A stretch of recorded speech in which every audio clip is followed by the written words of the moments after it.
Welcome to YouTube channel M solve. বন্ধুরা, আমাদের পৌনঃপুনিক অঙ্কের যে ক্লাস চলছিল, আজকে আমরা ৪র্থ নম্বর ক্লাসে পৌঁছে গেছি। তো ৪র্থ নম্বর ক্লাসের যে কনসেপ্টটা শিখব, সেইটা বলার আগে আমরা প্রিভিয়াস ক্লাসের যে কনসেপ্টগুলো শিখেছিলাম সেটা বলে দিই। এটা ছিল কি, ফার্স্ট ক্লাসে আমরা দেখেছিলাম যে কোন একটা সংখ্যার মাথায় যদি একটা বার হয়, দুটো বার হয়, তিনটে, যতগুলো বার হবে সেই সংখ্যাটা বাই নিচে হচ্ছে ততগুলো নাই। এটা ছিল প্রথম ক্লাসের কনসেপ্ট। দ্বিতীয় ক্লাসের কনসেপ্ট ছিল কি, যে কোন একটা সংখ্যা থাকবে, আবার একটা সংখ্যার মাথায় পৌনঃপুনিক থাকবে বা বার থাকবে। তো তখন আমরা টোটাল সংখ্যাটা লিখছিলাম, যে সংখ্যার মাথায় পৌনঃপুনিক নেই সেটাকে বিয়োগ, আর যে সংখ্যার মাথায় পৌনঃপুনিক ছিল সেটার জন্য নয়, আর যার জন্য নয় সেটা হচ্ছে একটা শূন্য। এবার এটাকে সংখ্যা যত বাড়ানো যাবে ততগুলো টোটাল সংখ্যা লিখবো, সেখান থেকে যার মাথায় পৌনঃপুনিক নেই সেটা বিয়োগ, আর যেদের বার আছে সেটাকে ততগুলো নয়, আর যেতে মার বার নেই ততগুলোর মাথায় এই শূন্য। কিন্তু মনে রাখবে এটা ডেসিমালের পরে সংখ্যা হতে হবে। এবার তৃতীয় নম্বর ক্লাসে আমরা কনসেপ্টটা ইউজ করেছিলাম যে এবার একটা সংখ্যার পরে যদি দশমিক দেওয়া থাকে, ঠিক আছে, তো দশমিক দেওয়ার পরে যদি তাদের আবার আমরা বার দেখতে পাই, তখন আমরা কি করব, এবার এই টোটাল সংখ্যাটাকে লিখবো মাইনাস যে সংখ্যাতে বার নেই সেই সংখ্যাটা বিয়োগ। এবার কাজ হচ্ছে কি, দশমিকের পরে যতগুলো সংখ্যার বার আছে সেই সংখ্যাটা লিখবো, আর যাদের নেই তাদের জন্য আমরা কি করবো, একটা করে শূন্য বা সেগুলো ইউজ করব। সেই টোটাল জিনিসটাকে আমরা নেক্সট আজকের এই ৪র্থ নম্বর ক্লাসে আলোচনা করব।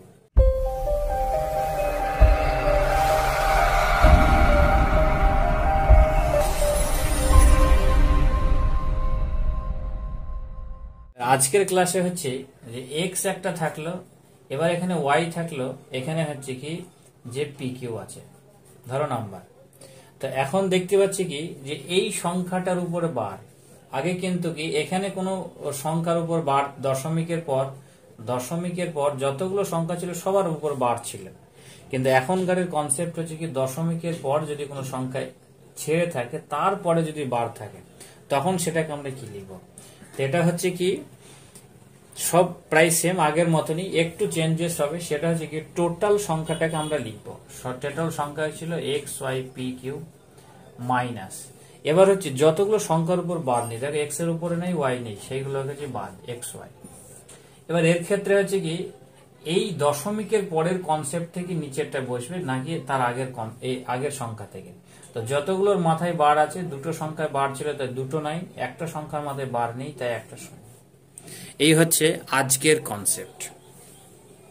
এবার এটাকে তুমি এরকম ভাবেও লিখতে পারো, যেটা কি যে পূর্ণ সংখ্যার মাধ্যমে লেখা। তাহলে এখানে এক্স থাকলো, এবার এর ক্ষেত্রে কি হচ্ছে এই দুটোর যে আগের সিস্টেম সেটা হচ্ছে কি, দেখো ওয়াই পি কিউ, আর এখানে একটার মাথায় বার নেই তাই এখানে হচ্ছে মাইনাস ওয়াই বাই, এখানে হচ্ছে কি দুটো সংখ্যার মাথায় বার, দুটো নাইন, একটা সংখ্যার নাই এটা।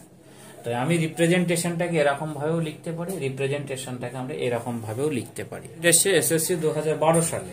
তো এই প্রবলেমটা কিভাবে করবে দেখো, একদম সিম্পল।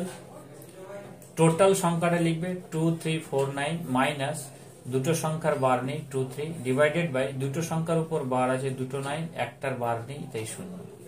তো এটাকে যদি আমরা 2349 থেকে 23 যদি আমরা সাবট্রাক্ট করি তাহলে আমরা কি পাচ্ছি দেখো, 23 এখানে হচ্ছে 226 236990 হচ্ছে এইটা পাচ্ছি। এবার এটা যেরকম অ্যান্সার চাইবে, যদি এখানে 6 এখানে 0 যেটা কাটবে, এখনো যদি চাই তা কাটবে, না চাইলে এটাই অ্যান্সার, চাইলে এটা দিয়ে দেবে।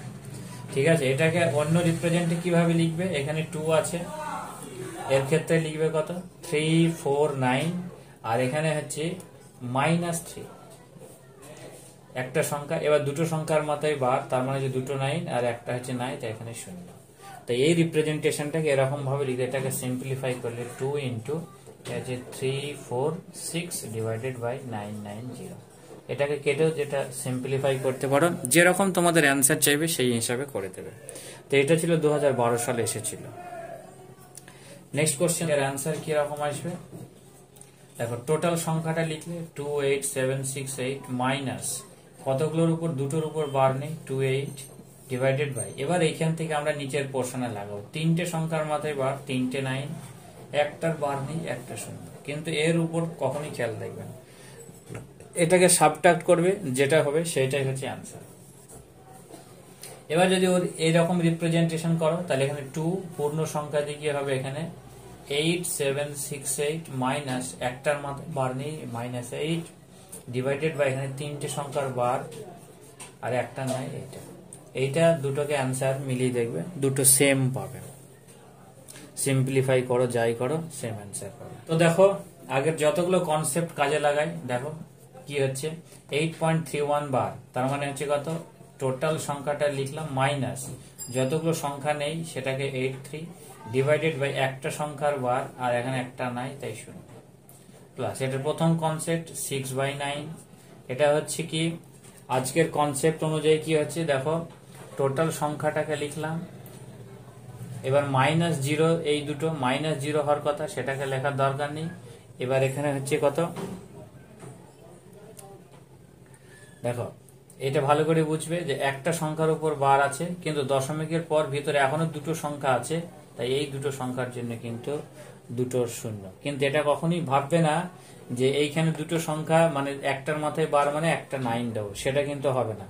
তাই এই ছিল এটা। এবার এটাকে সিম্পলিফাই করো, 831 থেকে যদি আমরা 83 বাদ দিই তাহলে এটা হবে 748/90 প্লাস এটা হচ্ছে 6/9 প্লাস এখানে 2/900। তো এটাকে সিম্পলিফাই করার জন্য এখানে 900 এলসিএম হবে আর এখানে হচ্ছে 7480 প্লাস এটা হচ্ছে 600 প্লাস এটা হচ্ছে 2, তাই টোটালটা পাবে 8082 ডিভাইডেড বাই 900। এবার এইটাকে যদি তুমি ফার্দার ভাঙো তাহলে এটা পেয়ে যাবে যে 8.979 বার, বা এটা পৌনঃপুনিক। তো এই বারটাকে যদি ফ্র্যাকশনটাকে তুমি অ্যাভয়েড করতে চাও তাহলে আমার ওই যে শর্টকাট মেথড বলেছি বা যে পদ্ধতিতে তুমি ওটা করতে পারো যোগ বা বিয়োগের ক্ষেত্রে, সেই পদ্ধতিও করতে পারো। ঠিক আছে, তো আমি সেই পদ্ধতিটা দেখাচ্ছি। দেখো দেখো এর ক্ষেত্রে হচ্ছে কি, এটা ভালো করে বুঝবে যে ডেসিমাল বা দশমিকের পর, এখানে দশমিকের পর একটা সংখ্যা তার মাথায় পৌনঃপুনিক, দশমিকের পরের সংখ্যাই পৌনঃপুনিক, এখানে দশমিকের পর দুটো সংখ্যার পরে পৌনঃপুনিক। তো আমি কি বলেছিলাম, প্রথম এখানে যা লিখবো যেগুলো পৌনঃপুনিক থাকবে না, আর এইগুলোকে পৌনঃপুনিক হিসাবে পরপর লিখে দেবো। ঠিক আছে, তাহলে দেখো এখানে 8.3, এখানে আছে কত 8.3, দেখো 1 পৌনঃপুনিক, তাহলে এখানে 1। এবার এখানে ধরো আর একটা 1 দিলাম, এখানে 1 দিচ্ছি, এখানে 1 দিচ্ছি, হয়তো চলতে থাকবে। এবার এখানে হচ্ছে 0.6 তারপরে পৌনঃপুনিক, তো হচ্ছে পয়েন্ট, এবার দেখো 6 পৌনঃপুনিক মানে এখানে 6, এখানে 6, এখানে 6, এভাবে চলতে থাকবে।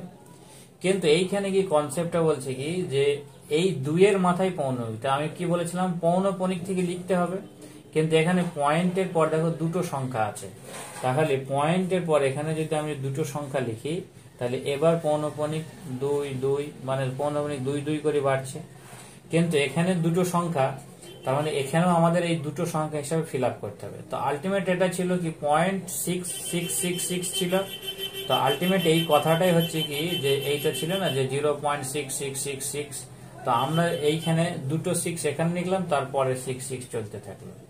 এর ক্ষেত্রে যদি দশমিকের পর আমরা দুটো সংখ্যা নিই তো 3111 চলতে থাকছে, তাহলে এখানে আর একটা 1 নিয়ে নিলাম, পরপর চলতে থাকছে। এবার তুমি এটাকে অ্যাড করো, তাহলে দেখো 6 2 8 1 9, এখানে 6 2 8 1 9, 6 2 8 1 9, এখানে 9, 6 1 7, এখানে 6 আর 3 9, এখানে হচ্ছে 8.9799। তো আলটিমেট এইটাই গিয়ে দাঁড়াবে কত 8.979 বার, এই গেল অ্যান্সার। তো যদি তোমরা এই প্রসেসে করতে চাও তাহলে খুব তাড়াতাড়ি হবে, কোনো ফ্র্যাকশন বা কোনো ডিভিশন করার দরকার নেই, তাড়াতাড়ি হয়ে যাবে। জাস্ট এই জিনিসগুলোকে বুঝতে পারবে, বুঝতে চাইবে যে পয়েন্টের পরে কত ঘর পরে কি আসছে, ব্যাস তাহলেই হবে। তো এই ছিল আজকের কনসেপ্ট আর আজকের পৌনঃপুনিক, এই পর্যন্তই। টোটাল ক্লাস 4টে ক্লাসে আমরা কমপ্লিট করলাম। তো থ্যাঙ্কস ফর ওয়াচিং। আর এখনো যারা চ্যানেলটিকে সাবস্ক্রাইব করোনি অবশ্যই চ্যানেলটিকে সাবস্ক্রাইব করে দিও, আর যদি ভালো লাগে তাহলে শেয়ার করো।